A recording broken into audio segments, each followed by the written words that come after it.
Terrace గార్డెన్‌లో టబ్బుల్లో అక్కడక్కడ నేను కొన్ని వేరుశనగ గింజలు వేసుకున్నానండి. ఇలా వేసేటటికి మొక్కలొచ్చినియి. నేను ఇప్పుడు వాటిని తీసి ఇలా చూపిస్తున్నానండి. వేరుశనక్కాయలు కూడా చక్కగా టబ్బుల్లో బాగా పండుతున్నాయండి. నేను ఊరికే చూద్దాం అసలు వస్తాయో రావో అని చెప్పి వేశాను. వేస్తే చాలా కాయలొచ్చినియండి. నాకు ఒక సోడు కాయల దాకా వచ్చినియి. అంటే మిద్దె తోటల్లో మనం వేరుశనగాయలు కూడా పండించుకోవచ్చండి.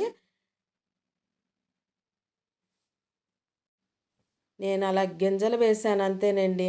టబ్బుల్లో అక్కడక్కడ 4 గింజల కాడికి ఏసుకుంటా వెళ్ళాను.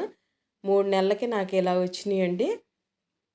నేను టబ్బుల్లో ఉన్నయన్నీ కూడా మొక్కలు ఎండిపోయినియి. ఎండిపోయిన తర్వాత ఇప్పుడు పీకేసేసి కాయలున్నయా లేవా అసలు వచ్చినయా లేవా అని చూద్దామని తీశానండి. తీస్తే పర్వాలేదు బాగానే వచ్చినియి.